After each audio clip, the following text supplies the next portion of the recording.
إن الحمد لله نحمده ونستعينه ونستغفره ونؤمن به ونتوكل عليه ونعوذ بالله من شرور أنفسنا ومن سيئات أعمالنا. من يهده الله فلا مضل له ومن يضلله فلا هادي له. ونشهد أن لا إله إلا الله ونشهد أن محمدا عبده ورسوله أرسله بالهدى ودين الحق ليظهره على الدين كله ولو كره المشركون. صلى الله على محمد وعلى آله وبارك وسلم تسليما كثيرا كثيرا. فيا أيها الناس اتقوا الله حق تقاته، فقد قال الله تعالى في القرآن الكريم: يا أيها الذين آمنوا اتقوا الله حق تقاته ولا تموتن إلا وأنتم مسلمون. وقال الله تعالى: يا أيها الذين آمنوا اتقوا الله ولتنظر نفس ما قدمت لغد واتقوا الله إن الله خبير بما تعملون. رب اشرح لي صدري ويسر لي أمري واحلل عقدة من لساني يفقهوا قولي وما توفيقي إلا بالله عليه توكلت وإليه أنيب. പ്രിയപ്പെട്ട സത്യവിശ്വാസികളെ, വിശ്വാസിനികളെ, ജീവിതത്തിൻ്റെ എല്ലാ മേഖലകളിലും റബ്ബ് സുബ്ഹാനഹു വ തആലയെ തഖ്വ ചെയ്ത് സൂക്ഷിച്ചുകൊണ്ട് ജീവിക്കണമേ എന്ന് ഞാൻ ആദ്യമായി എൻ്റെ നഫ്സിനോടും തുടർന്ന് നിങ്ങൾ ഓരോരുത്തരോടും ഓർമ്മപ്പെടുത്തുകയാണ്, വസീയത്ത് ചെയ്യുകയാണ്. അല്ലാഹു സുബ്ഹാനഹു വ തആല അവനെ തഖ്വ ചെയ്ത് ജീവിക്കുന്ന നല്ല അടിയാറുകളുടെ കൂട്ടത്തിൽ നമ്മളെല്ലാം ഉൾപ്പെടുത്തി അനുഗ്രഹിക്കുമാറാകട്ടെ. നമ്മിൽ നിന്ന് വന്നുപോയിട്ടുള്ള ചെറുതും വലുതുമായ എല്ലാ തെറ്റുകുറ്റങ്ങളെയും അല്ലാഹു സുബ്ഹാനഹു വ തആല പുറത്തു മാപ്പാക്കി നൽകുമാറാകട്ടെ.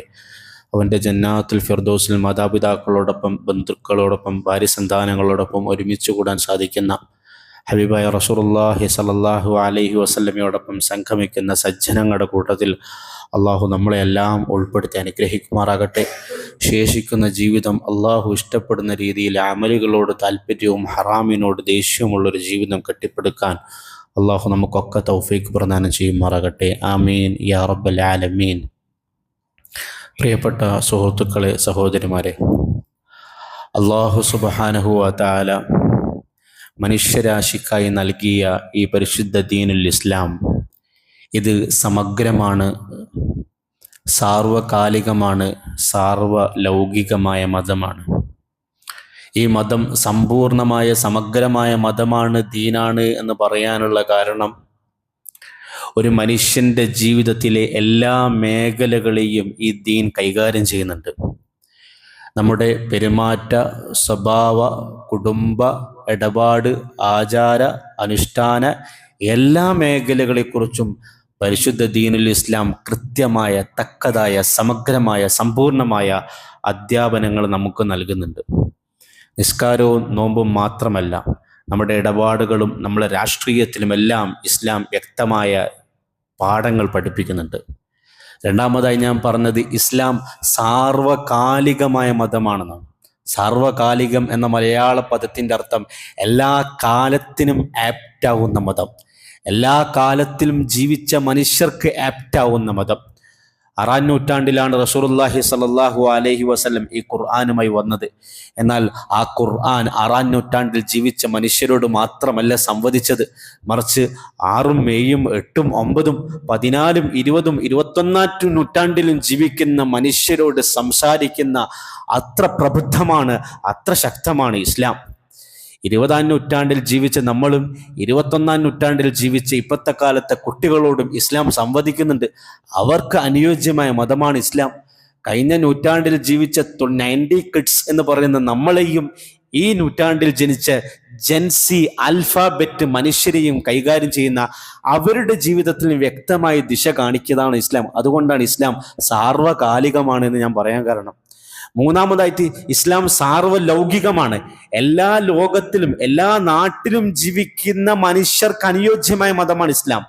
അത് ആഫ്രിക്കൻ വനാന്തരങ്ങളിൽ മരുഭൂമികളിൽ ജീവിക്കുന്ന മനുഷ്യനാവട്ടെ, അന്റാർട്ടിക്കയിൽ തണുത്തുറഞ്ഞു നിൽക്കുന്ന പ്രദേശത്ത് ജീവിക്കുന്ന മനുഷ്യരാകട്ടെ, വയലും വരമ്പും പാടവും പറമ്പുമുള്ള പച്ചപ്പ് തളിരിട്ട് നിൽക്കുന്ന നമ്മുടെ നാട്ടിൽ ജീവിക്കുന്ന മനുഷ്യരാകട്ടെ, ഇങ്ങനെ ലോകത്തിലെ ഏത് പ്രദേശത്ത്, ഏത് പരിസ്ഥിതിക പ്രദേശത്ത്, ഏത് ഭൂമി നിലവാരത്തിൽ ജീവിക്കുന്ന മനുഷ്യരാവട്ടെ, ഇവരോടെല്ലാം കൃത്യമായി സംവദിക്കുന്ന സാർവലൗകിക കാലിക സമ്പൂർണ്ണ സമഗ്ര മതമാണ് ഇസ്ലാം.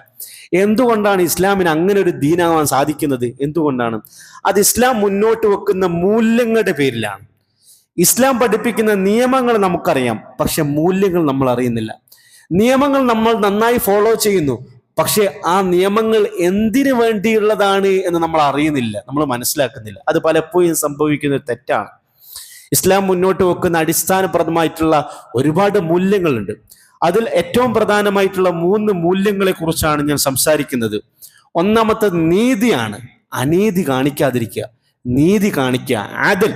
ഖുർആന്റെ പലയിടങ്ങൾ പരിശോധിച്ച് നോക്കിയാലും നിങ്ങൾ നീതിയോട് വർത്തിക്കണം, നിങ്ങൾ നീതിയോടുകൂടി പെരുമാറണം. അത് നിങ്ങളുടെ കുടുംബ മേഖലയാകട്ടെ, ഇടപാടാകട്ടെ, പള്ളിയാകട്ടെ, കച്ചവടമാകട്ടെ, രാഷ്ട്രീയമാകട്ടെ, അവിടൊക്കെ നീതി കാണിക്കണം, അനീതി കാണിക്കരുതെന്ന് ഖുർആൻ പഠിപ്പിക്കുന്നു.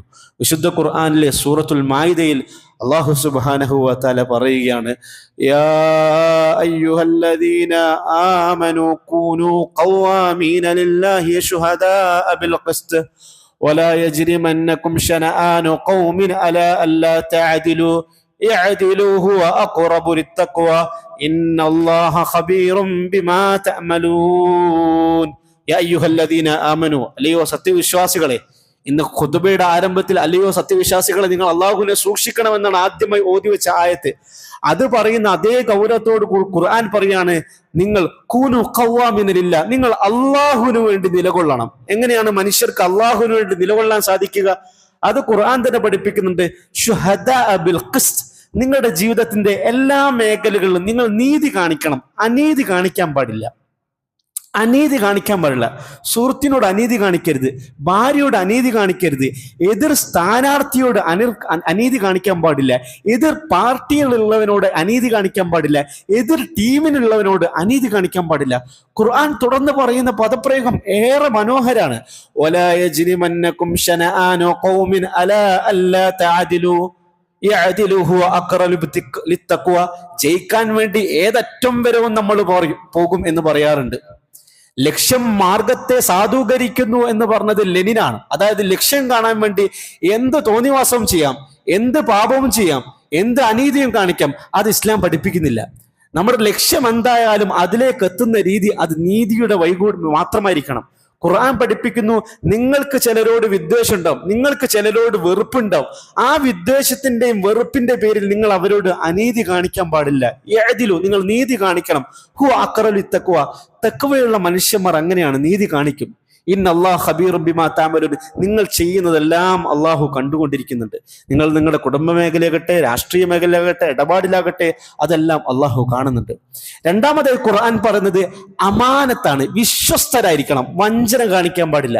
കച്ചവടത്തിൽ വഞ്ചന ഉണ്ടാകാൻ പാടില്ല, ഇടപാടിൽ വഞ്ചന ഉണ്ടാകാൻ പാടില്ല, പാർട്ടിയിൽ വഞ്ചന ഉണ്ടാകാൻ പാടില്ല, സംഘടനകളിൽ വഞ്ചന ഉണ്ടാകാൻ പാടില്ല, രാഷ്ട്രീയത്തിൽ വഞ്ചന കാണിക്കാൻ പാടില്ല, തെരഞ്ഞെടുപ്പിൽ വഞ്ചന കാണിക്കാൻ പാടില്ല. ഖുർആൻ പഠിപ്പിക്കുന്നു, ഇന്നല്ലാഹ യഅ്മുറുകും അൻ തുഅദ്ദുൽ അമാനാതി ഇലാ അഹ്ലിഹാ വഇദാ ഹകംതും ബൈനൻ നാസി അൻ തഹ്കുമൂ ബിൽ അദ്ൽ ഇന്നല്ലാഹ നിഅമ്മാ യഅ്ദുകും ബിഹി ഇന്നല്ലാഹ കാന സമീഅൻ ബസീറാ. ഇന്നല്ലാഹ യഅ്മുറുകും അൻ തുഅദ്ദുൽ അമാനാതി ഇലാ അഹ്ലിഹാ, അർഹർക്ക് അവരുടെ അവകാശങ്ങൾ നിങ്ങൾ നൽകണം, അവരുടെ റൈറ്റ്സ് നിങ്ങൾ നൽകണം.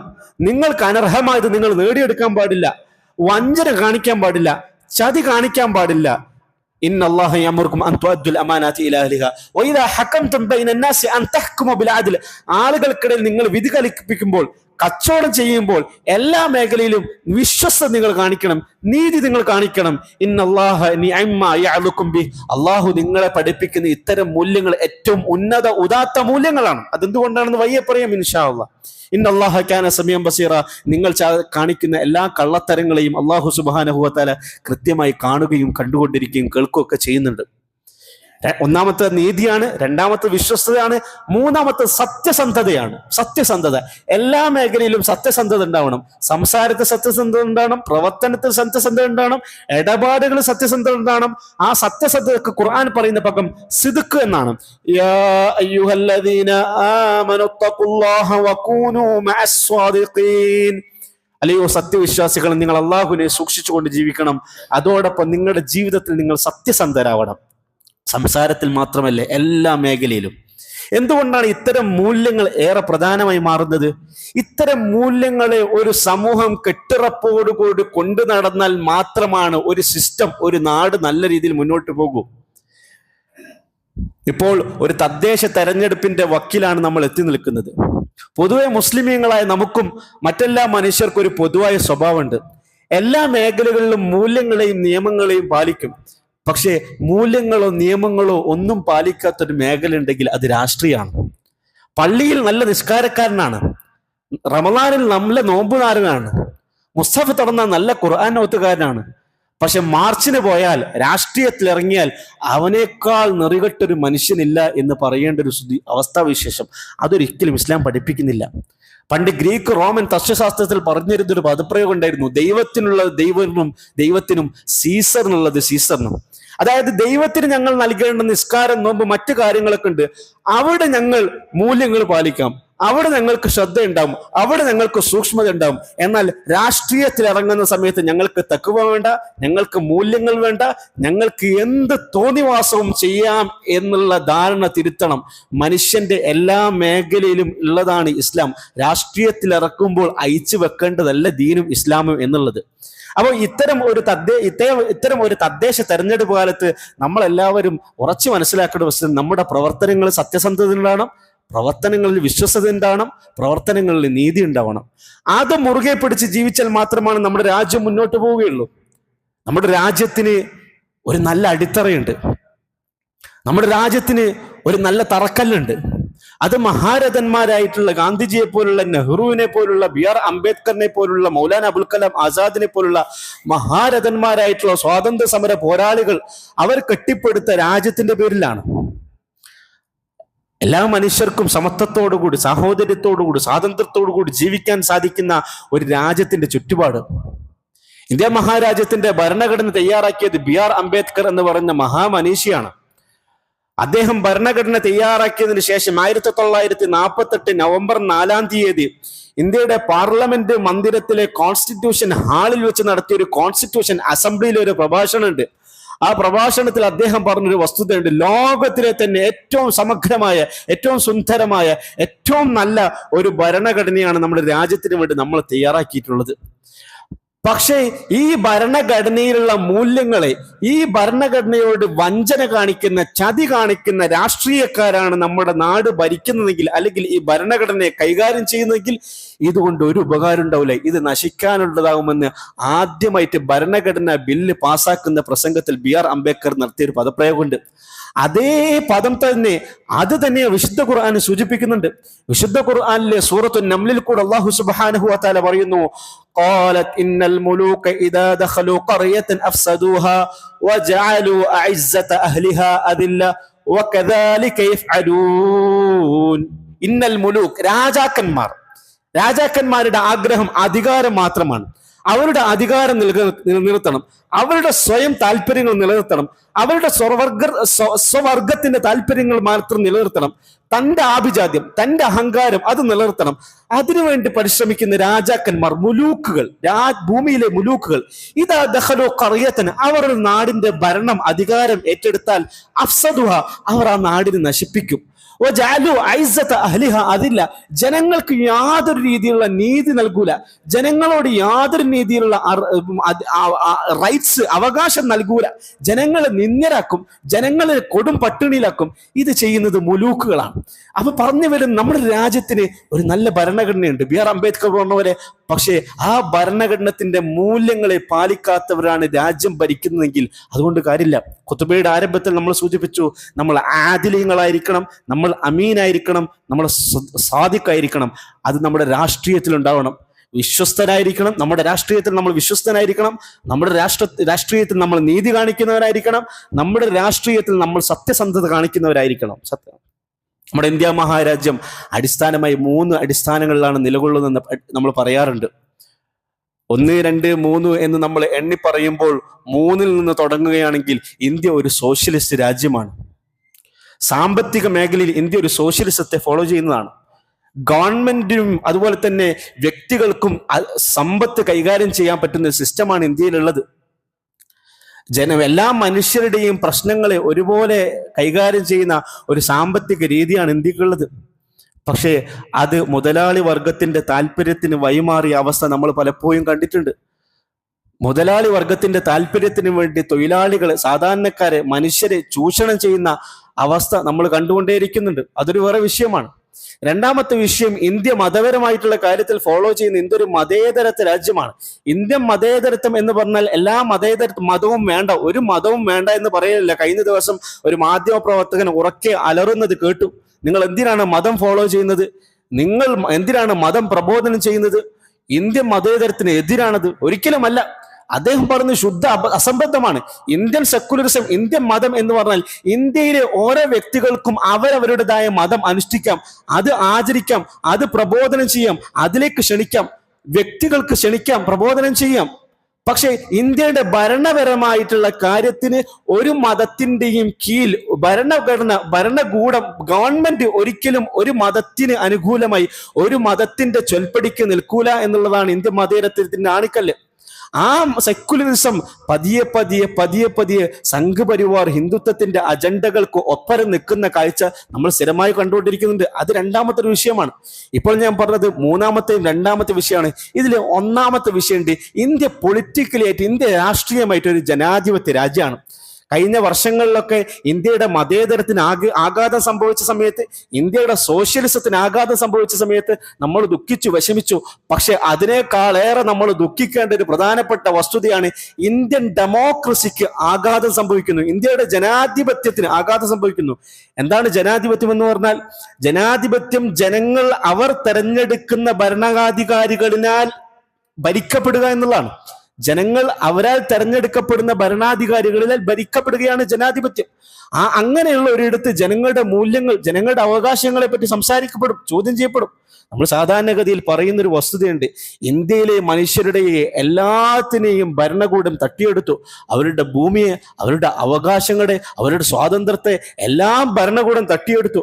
സാധാരണക്കായ ഒരു അധിഷ്ഠിതനായ, അരികുവൽക്കരിക്കപ്പെട്ട ഒരു ആദിവാസിയായ, ദലിതനായ ഒരു മുസ്ലിമിന്റെ കയ്യിൽ ആകെ ഉണ്ടായിരുന്നത് വോട്ട് മാത്രമാണ് എന്ന് പതിവായി സാധാരണഗതി നമ്മൾ പറയാറുണ്ടായിരുന്നു. ആ വോട്ട് പോലും ചോരി ചെയ്യപ്പെടുന്ന, ആ വോട്ട് പോലും മോഷ്ടിക്കപ്പെടുന്ന, ജനാധിപത്യത്തെ ഇത്ര ക്രൂരമായി ബലാത്സംഗം ചെയ്യപ്പെടുന്ന ഒരു കാലഘട്ടത്തിലാണ് ഒരു തദ്ദേശ തെരഞ്ഞെടുപ്പിന് നമ്മൾ സാക്ഷിയാവാൻ പോകുന്നത്. മുമ്പൊക്കെ അതിൽ പലതരത്തിലുള്ള തിരിമറികൾ നടക്കാറുണ്ട്. പക്ഷെ അതൊക്കെ ലോക്കലായിട്ട് നടക്കുന്ന തിരിമറികളാണ്. നമ്മൾ തന്നെ വളരെ തമാശയിൽ കൂടി പറയുന്ന കാര്യങ്ങളുണ്ട്. കുപ്പി കൊടുത്തും പണം കൊടുത്തും അരിച്ചാക്ക് കൊടുത്തിട്ടും തങ്ങൾക്ക് വേണ്ടി വോട്ട് ചെയ്യാൻ വേണ്ടി ആവശ്യപ്പെടുന്ന ലോക്കലായിട്ടുള്ള, പ്രാദേശികമായിട്ടുള്ള രാഷ്ട്രീയ പ്രവർത്തനം നടത്തുന്നത് അത് ജനാധിപത്യ വിരുദ്ധമാണ്. പക്ഷെ അതൊക്കെ പ്രാദേശികമായി നടന്നതായിരുന്നു. വോട്ട് ചെയ്ത് കഴിഞ്ഞിട്ട് കയ്യിൽ പുരണ്ട മഷി കൈകൾ കളഞ്ഞിട്ട് മരിച്ചുപോയ ആളുകൾക്ക് വേണ്ടിയും സ്ഥലത്തില്ലാത്ത ആളുകൾക്ക് വേണ്ടിയും വോട്ട് ചെയ്യാൻ പോകുന്ന ഒരു ലോക്കലായിട്ടുള്ള രാഷ്ട്രീയ പ്രവർത്തകൻ ചെയ്യുന്നത് അയാൾ ജനാധിപത്യ വിരുദ്ധ പ്രവർത്തനമാണെങ്കിലും അതൊരു പ്രാദേശികമായിട്ടുള്ള പ്രവർത്തനം മാത്രമായിരുന്നു. അല്ലെങ്കിൽ ബൂത്ത് ലെവലിൽ ഇരിക്കുന്ന ഏജന്റുമാരുണ്ട്, അവരുടെ വഴികളിലൂടെ നടത്തുന്ന ഇത്തരം ചെറിയ തിരിമറികൾ, അല്ലെങ്കിൽ പോസ്റ്റൽ വോട്ടുകൾ നടത്തുന്ന ചെറിയ ചെറിയ കള്ളത്തരങ്ങൾ, ഇതെല്ലാം ജനാധിപത്യ വിരുദ്ധമാണെങ്കിലും ചെറിയൊരു അളവിൽ മാത്രമാണ് ഇതെല്ലാം നമ്മുടെ നാടുകളിൽ നടന്നിരുന്നത്. അതല്ലെങ്കിൽ ഒരു രാഷ്ട്രീയ പാർട്ടി മറ്റൊരു രാഷ്ട്രീയ പാർട്ടിയുമായിട്ട് ആരും അറിയാത്ത രീതിയിൽ രഹസ്യമായിട്ടുള്ള സംഭാഷണങ്ങളിലൂടെ വോട്ട് മറിക്കുന്നൊക്കെ രീതികളൊക്കെ ഉണ്ടായിട്ടുണ്ട്. പക്ഷെ അതൊക്കെ വളരെ ചെറിയ അളവിൽ മാത്രമാണ് നടന്നിരുന്നത്. പക്ഷെ അതിനേക്കാൾ നമ്മൾ ഭയപ്പെടേണ്ട ഭീകരമായിട്ടുള്ള ഒരവസ്ഥയാണ് ഇപ്പോൾ സംജാതമായിരിക്കുന്നത്. വേലി തന്നെ വിള തിന്നുക എന്നൊരു പദം മലയാളത്തിൽ നമ്മൾ പറയാറുണ്ട്. എന്താ വേലി തന്നെ വിള തിന്നുക എന്ന് പറഞ്ഞാൽ? നമ്മളൊരു പാടത്ത്, ഒരു പറമ്പത്ത് വല്ലതും വെച്ച് നനച്ച് പിടിപ്പിച്ചു കഴിഞ്ഞാൽ അത് മറ്റ് പശുക്കളോ മറ്റ് ആടുകളോ ഒന്നും വന്ന് കഴിക്കാതിരിക്കാൻ വേണ്ടി നമ്മൾ വേലി കെട്ടും. മറ്റു മൃഗങ്ങളൊന്നും വന്ന് ഇത് കഴിക്കാതിരിക്കാൻ വേണ്ടിയാണ് നമ്മൾ വേലി കെട്ടുന്നത്. പക്ഷെ നമ്മൾ കെട്ടിയ വേലി തന്നെ ഈ വിളയെ തിന്നു തുടങ്ങിയാൽ എന്തായിരിക്കും അതിന്റെ ദുരിതാവസ്ഥ? അതാണ് ഇന്ത്യൻ ഡെമോക്രസിയിൽ നടക്കാൻ പോകുന്നതെന്ന് അതിഗൗരവമായിട്ട് നമ്മൾ മനസ്സിലാക്കേണ്ടതുണ്ട്, നമ്മൾ അറിയേണ്ടതുണ്ട്. ഇപ്പൊ കേന്ദ്ര ഗവൺമെന്റിന്റെ ഏജൻസികൾ അവർ കേന്ദ്ര ഗവൺമെന്റിന് വേണ്ടി പണിയെടുക്കുന്നു എന്ന് നമ്മൾ പലപ്പോഴും പറയാറുണ്ട്. CBI കേന്ദ്ര ഗവൺമെന്റിന് വേണ്ടി പണിയെടുക്കുന്നു, ED കേന്ദ്ര ഗവൺമെന്റിന് വേണ്ടി പണിയെടുക്കുന്നു, NIA കേന്ദ്ര ഗവൺമെന്റിന് വേണ്ടി പണിയെടുക്കുന്നു. അവരുടെ ആഗ്രഹങ്ങൾക്കും സംഘപരിവാർ അജണ്ടകൾക്ക് ഒത്തിച്ച് നടക്കുന്നു എന്ന് സാധാരണഗതി നമ്മൾ പറയാറുണ്ട്. പക്ഷേ അതിനേക്കാൾ അതീവ ഗൗരവമായിട്ടുള്ള ഒരു വിഷയമാണ് ഇന്ത്യയുടെ ECI ഇലക്ഷൻ കമ്മീഷൻ ഓഫ് ഇന്ത്യയുടെ സംഘപരിവാറിന് അനുകൂലമായി വർക്ക് ചെയ്യുന്നുള്ളത് അതീവ ഗുരുതരമായിട്ട് നമ്മൾ കാണേണ്ട ഒരു വസ്തുതയാണ്. ഇന്ത്യൻ ഡെമോക്രസിയെ തന്നെ തകർക്കുന്ന അതിഗുരുതരമായിട്ടുള്ളൊരു വിഷയമാണ് ഇപ്പോൾ പ്രശ്നമാണ് നടന്നുകൊണ്ടിരിക്കുന്നത്. ഞാൻ നേരത്തെ പറഞ്ഞല്ലോ, ഇത്തരത്തിലുള്ള തെരഞ്ഞെടുപ്പുകൾ നടത്തിയിരുന്ന കള്ളത്തരങ്ങൾ പ്രാദേശികമായി നടന്ന കള്ളത്തരങ്ങളാണ്. പക്ഷേ അതിനേക്കാൾ വാസ്റ്റായ രീതിയിൽ വലിയ രീതിയിലുള്ള മോഷണങ്ങൾ, ചോരുകൾ നടന്നുകൊണ്ടിരിക്കുന്നു. അതിന് ECI election commission of India അതിന് എല്ലാവിധ ഒത്താശകളും ചെയ്തു കൊടുക്കുന്നു. പ്രധാനമായിട്ട് 3 രീതിയിലുള്ള കള്ളത്തരങ്ങളാണ് നടക്കുന്നത്. ഒന്ന്, ഇലക്ട്രൽ റോളുകൾ ഉപയോഗിച്ചിരുന്ന കള്ളത്തരങ്ങളാണ്. രണ്ടാമത്തെ CCTV മിസ്യൂസ് ചെയ്തുകൊണ്ടുള്ള കള്ളത്തരങ്ങളാണ്. മൂന്നാമത്തത് VVPAT അതുപോലെ തന്നെ EVM മെഷീനുകൾ കാണിക്കുന്ന കള്ളത്തരങ്ങളാണ്. ഒന്നാമതായി നമ്മൾ പറഞ്ഞു ഇലക്ട്രൽ റോളിൽ കാണിക്കുന്ന കള്ളത്തരങ്ങൾ. ഇലക്ട്രൽ റോൾ എന്ന് പറഞ്ഞിട്ടുണ്ടെങ്കിൽ ഒരു പ്രദേശത്ത് ഇലക്ഷൻ വരികയാണെങ്കിൽ ആർക്കെല്ലാം വോട്ട് ചെയ്യാം എന്നുള്ള വോട്ടേഴ്സ് ആളുകളുടെ ലിസ്റ്റ് ആണ് ഈ ഇലക്ട്രൽ റോളിൽ ഉണ്ടാവുക.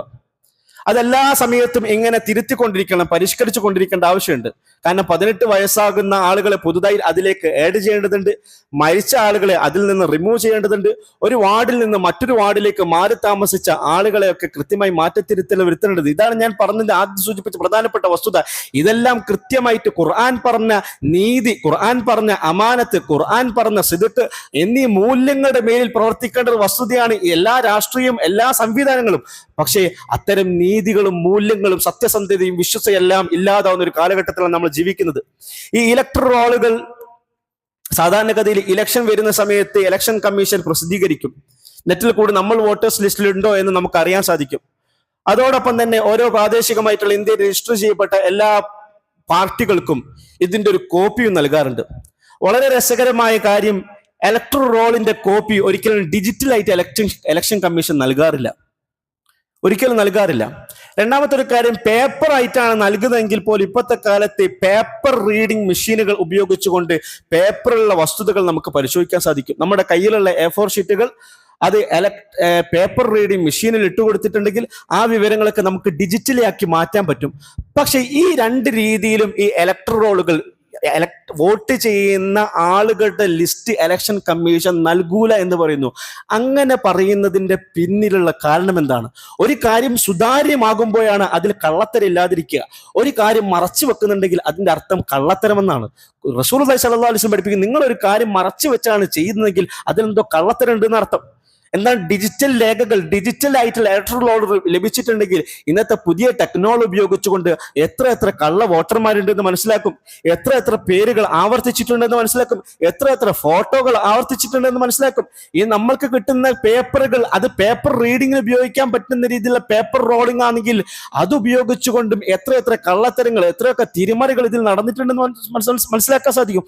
ഇത് അങ്ങനെ ഒന്നും ചെയ്യാൻ പറ്റാത്ത രീതിയിലാണ് പേപ്പർ ലഭിക്കുന്നത്. ഇതൊന്നും നടക്കുന്നില്ല എന്ന് നമ്മൾ തെറ്റിദ്ധരിക്കരുത്. കഴിഞ്ഞ 2024 ലോകസഭ ഇലക്ഷൻ നടന്ന സമയത്ത് കർണാടകയിൽ ബാംഗ്ലൂർ സിറ്റി എന്ന് പറയുന്ന ലോകസഭാ മണ്ഡലം, അതിൽ 30ഓളം നിയമസഭാ മണ്ഡലങ്ങളുണ്ട്. ആ 30ഓളം നിയമസഭാ മണ്ഡലം UDFന് അനുകൂലമായിട്ടുള്ള സീറ്റ് ലഭിക്കുന്ന, വോട്ട് ലഭിക്കുന്ന മണ്ഡലങ്ങളായിരുന്നു. അവിടെ എല്ലാം വോട്ട് ലഭിച്ചത് UDFനായിരുന്നു. പക്ഷെ ഒരൊറ്റ നിയമസഭാ മണ്ഡലത്തിൽ മാത്രം, മഹാബലിപുരം എന്ന് പറയുന്ന നിയമസഭാ മണ്ഡലത്തിൽ മാത്രം 1,00,000-ലധികം വോട്ടുകൾ BJPക്ക് ലഭിക്കുകയുണ്ടായി.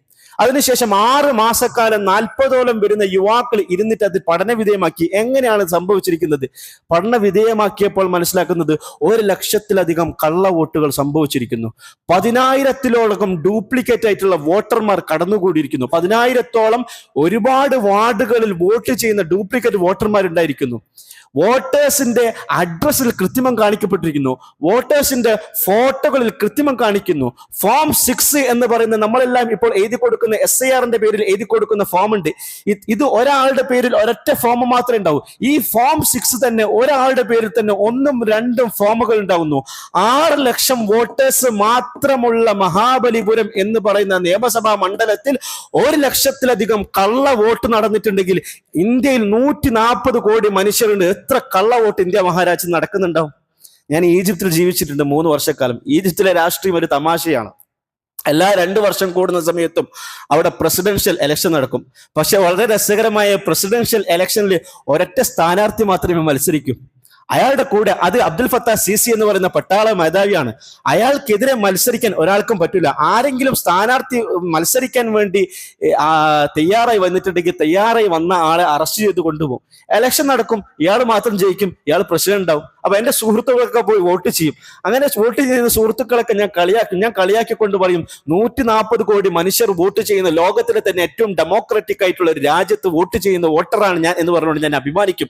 അങ്ങനെ അഭിമാനിച്ച് ഞാൻ ലജ്ജിക്കുകയാണ്, ഞാൻ നാണം കെടുകയാണ്. മലയാളികളായ നമ്മൾ ഒരിക്കലും തെറ്റിദ്ധരിക്കരുത്. ഇത് മഹാരാഷ്ട്രയിലും ബംഗാളിലെയും കർണാടകയിലെയും നിരക്ഷരരായ അറിവില്ലാത്ത ആളുകളുടെ അടുത്ത് മാത്രം നടക്കൂ. മലയാളികളായ പ്രബുദ്ധരായ നമ്മുടെ നാട്ടിൽ ഇത്തരം കള്ളത്തരങ്ങളൊന്നും നടക്കൂല എന്നൊരിക്കലും തെറ്റിദ്ധരിക്കരുത്.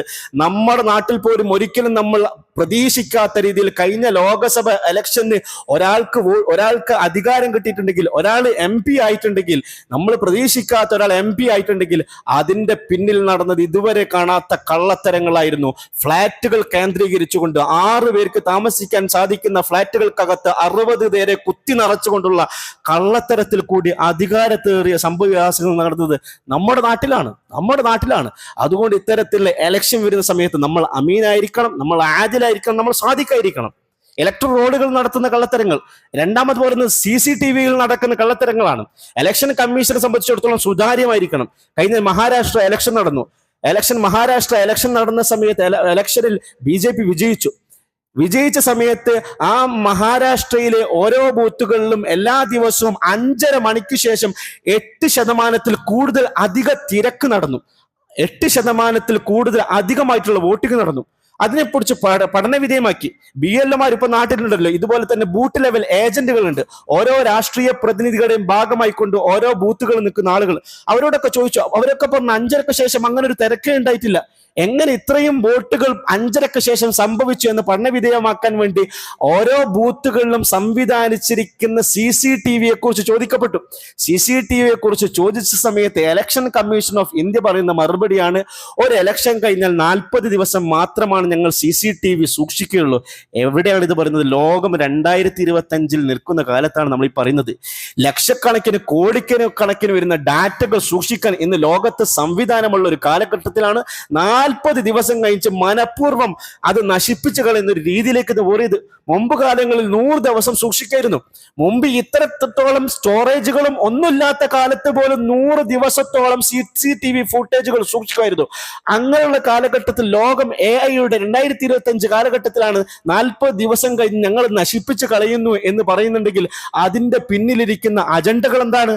അതിന്റെ പിന്നിലിരിക്കുന്ന കള്ളത്തരങ്ങളാണ്. ഈ കഴിഞ്ഞ ബീഹാർ ഇലക്ഷനിൽ BJP വിജയിക്കുകയുണ്ടായി. ആ ഇലക്ഷനിൽ ഓരോ VVPT അതുപോലെ തന്നെ EVM മെഷീനുകൾ സൂക്ഷിച്ചിരുന്ന സ്റ്റോർ റൂമുകൾ എന്തുകൊണ്ട് പാതിരാത്രികളിൽ ആ CCTV വർക്ക് ചെയ്തില്ല എന്ന് ചോദിക്കുന്ന സമയത്ത് കൈമലർത്തുന്നത് കാണുമ്പോൾ കള്ളത്തരത്തിന്റെ കണ്ണുകളോട് മാത്രമേ നമുക്കിത് നോക്കി പോകാൻ സാധിക്കൂ. ഇതിന്റെ പിറകിൽ എന്തോ തട്ടിപ്പ് നടക്കുന്നുണ്ട്, ചോദ്യം ചെയ്യേണ്ടതുണ്ട്. മൂന്നാമത് ഞാൻ പറഞ്ഞത് EVMൽ നടത്തുന്ന തട്ടിപ്പുകളാണ്. ഒരാൾ അമർത്തുന്ന ബട്ടൺ അത് ഒരു രാഷ്ട്രീയ പാർട്ടിക്ക് മാത്രം അനുകൂലമായി അമരുന്നുണ്ടെങ്കിൽ, അവരുടെ ലൈറ്റ് മാത്രം കത്തുന്നുണ്ടെങ്കിൽ അത് EVMൽ നടക്കുന്ന തട്ടിപ്പുകളാണ്. നമ്മുടെ ദുരിതാവസ്ഥ, വിഷമാവസ്ഥ ചിന്തിക്കേണ്ടതുണ്ട്. ഓരോ ഏരിയകളിലും ഓരോ ബൂത്തുകളിലും ഈ EVM ഇലക്ട്രോണിക് വോട്ടിംഗ് മെഷീനുകൾ സൂക്ഷിക്കാൻ വേണ്ടി, അതിൽ കള്ളത്തരങ്ങൾ കാണിക്കാതിരിക്കാൻ വേണ്ടി പ്രാദേശിക നേതാക്കന്മാർ പാതിരാത്രി കാവലിരിക്കുകയാണ്. നമ്മുടെ ഇന്ത്യ രാജ്യത്ത് എത്ര പട്ടാളുണ്ട്, എത്ര പോലീസ് ഉണ്ട്, ഇലക്ഷൻ കമ്മീഷനില്ലേ? ഇലക്ഷൻ കമ്മീഷൻ പോലും നോക്കുകുത്തികളാകുന്ന രീതിയിൽ ലോറികളിൽ ഈ EVM കടത്തിക്കൊണ്ടു പോകുന്ന ഈ നാട്ടിൽ നമ്മൾ സംശയങ്ങൾ ചോദിക്കേണ്ടതുണ്ട്, നമ്മൾ ചോദ്യങ്ങൾ ചോദിക്കേണ്ടതുണ്ട്. അതിനെക്കുറിച്ച് ചോദ്യം ചോദിച്ചപ്പോൾ ഇലക്ഷൻ കമ്മീഷൻ ഓഫ് ഇന്ത്യ പറഞ്ഞൊരു മറുപടി ഉണ്ട്. ഈ CCTV ഫുട്ടേജ് ഞങ്ങൾക്ക് ആവശ്യമുണ്ട്, കള്ളത്തര വോട്ടുകൾ നടന്നിട്ടുണ്ടോ എന്ന് പഠന വിധേയമാക്കേണ്ടതുണ്ട് എന്ന് ചോദിച്ചപ്പോൾ അദ്ദേഹം തിരിച്ചു ചോദിച്ച ചോദ്യം, അബ്ക മാ ഔർ ബഹൻ ഔർ ബെട്ടി കാ വീഡിയോ അബ് ദേഖ്നെ ചാഹിയേ, നിന്റെ അമ്മയുടെയും സഹോദരിയുടെയും പെങ്ങളുടെയും മകളുടെയും വീഡിയോ കാണണം എന്നാണ് നീ പറയുന്നത്? എന്ത് വിവരക്കേടാണ് പറയുന്നത്? ആളുകളുടെ മധ്യത്തിൽ പരസ്യമായി നടന്ന എലക്ഷൻ, പരസ്യമായി സ്ത്രീകളും പുരുഷന്മാരും എല്ലാം വസ്ത്രം അണിഞ്ഞുകൊണ്ട് നടത്തുന്ന ആ എലക്ഷന്റെ CCTV ഫുട്ടേജ് ആവശ്യപ്പെടുകയാണ്. അതിൽ കള്ളത്തരമുണ്ടോ എന്ന് അറിയാൻ വേണ്ടി ആവശ്യപ്പെടുകയാണ്. അവിടെ തിരിച്ചു ചോദിക്കുകയാണ്, നിന്റെ അമ്മയുടെയും നിന്റെ സഹോദരിയുടെയും നിന്റെ മകളുടെയും CCTV ഫുട്ടേജ് കാണാൻ നീ ആവശ്യപ്പെടുകയാണോ? അടുക്കളയിലെ, ബെഡ്റൂമിലെ, സ്വകാര്യ ജീവിതത്തിലെ വീഡിയോ അല്ല കാണേണ്ടത്, മറിച്ച് ലോകത്തിലെ തന്നെ ഏറ്റവും ജനാധിപത്യ രാജ്യത്തിലെ വോട്ടിങ്ങിൽ കള്ളത്തരം കടന്നിട്ടുണ്ടോ എന്ന് പരിശോധിക്കാൻ വേണ്ടി CCTV ചോദിക്കുന്ന സമയത്ത് ഇത്തരം ഒരു മറുപടി പറയുമ്പോൾ നമ്മൾ മനസ്സിലാക്കേണ്ട ഒരു വസ്തുത, രാജ്യത്തിന്റെ വിവിധ ഇടങ്ങളിലേക്ക് നുഴഞ്ഞു കയറി ഇവിടെ ഭീകരാക്രമണം നടത്തുന്നവരല്ല രാജ്യദ്രോഹികൾ, ഈ ഉദ്യോഗസ്ഥന്മാരാണ് രാജ്യദ്രോഹികൾ. കള്ള വോട്ട് ചെയ്യുന്ന പ്രാദേശികനായ ഒരു നേതാവല്ല രാജ്യദ്രോഹി. അതിനേക്കാൾ വലിയ രാജ്യദ്രോഹി കള്ളത്തരങ്ങൾക്ക് കൂട്ടുനിൽക്കുന്ന BLOമാരാണ്. കള്ളത്തരങ്ങൾ കാണിക്കുന്ന BLOമാരാണ് ഇത് ശ്രദ്ധിക്കേണ്ടത്. കള്ളത്തരം കാണിച്ചുകൊണ്ട് ഒരു രാജ്യത്തിന് രക്ഷപ്പെടാൻ സാധിക്കില്ല, ഒരു രാജ്യത്തിന് വളരാൻ സാധിക്കില്ല. SIR നടന്നുകൊണ്ടിരിക്കുന്ന സമയത്താണ് നമ്മൾ ഒത്തുകൂടിയിരിക്കുന്നത്.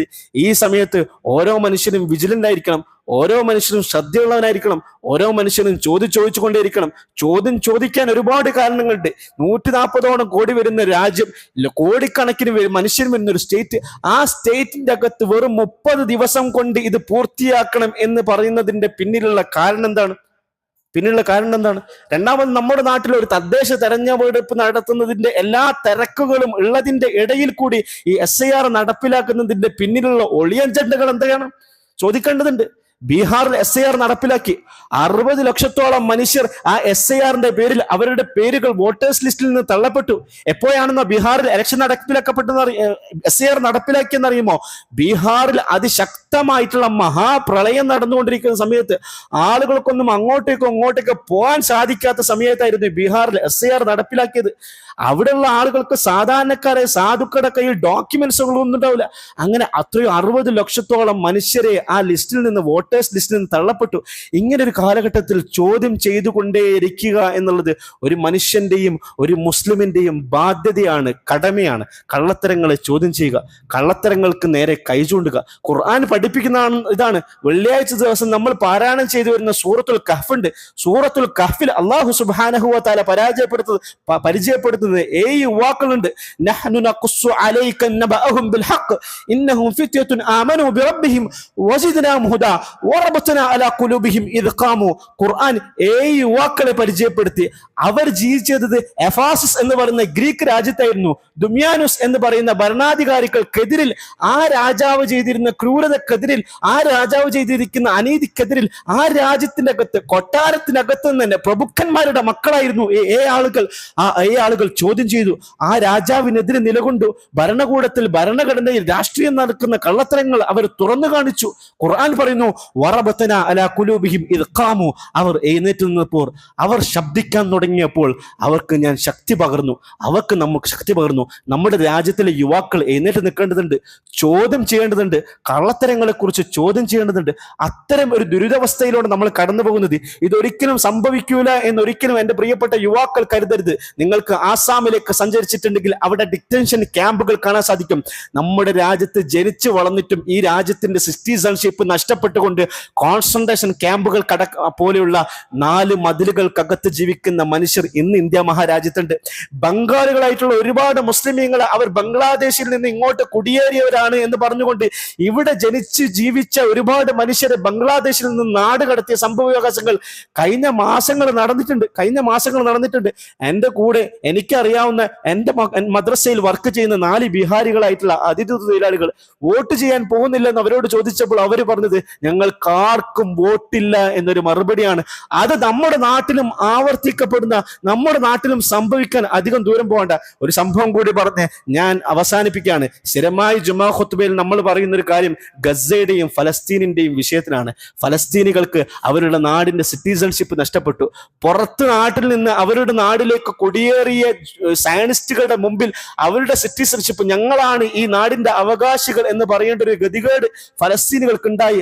ആ ഗതികേട്, ആ ഒരു അവസ്ഥ നമ്മുടെ നാട്ടിലും സംജാതമാവുന്നുണ്ടോ എന്ന് നമ്മൾ ഭയപ്പെടേണ്ടതുണ്ട്, ചോദ്യം ചെയ്യേണ്ടതുണ്ട്, അതിനൊക്കെ ശ്രദ്ധയാവേണ്ടതുണ്ട്, കൃത്യമായി നമ്മൾ സമീപിക്കേണ്ടതുണ്ട്. ആ രാഷ്ട്രീയത്തിലും നമ്മുടെ ജീവിതത്തിലെ എല്ലാ മേഖലയിലും, പ്രത്യേകിച്ച് രാഷ്ട്രീയത്തിലും നമ്മൾ ആദിലും നമ്മളെ സ്വാധിക്കും, നമ്മൾ അമീനുമാകുമ്പോൾ മാത്രമാണ് ഒരു രാജ്യം അതിന്റെ സിസ്റ്റമാറ്റിക് ആയി കൂടി മുന്നോട്ട് പോകും. അല്ലാഹു സുബ്ഹാനഹു വ തആല കാര്യം മനസ്സിലാക്കാൻ തൗഫീഖ് പ്രദാനം ചെയ്യുമാറാകട്ടെ. വആഖിറു ദഅവാന അനിൽ ഹംദുലില്ലാഹി റബ്ബിൽ ആലമീൻ.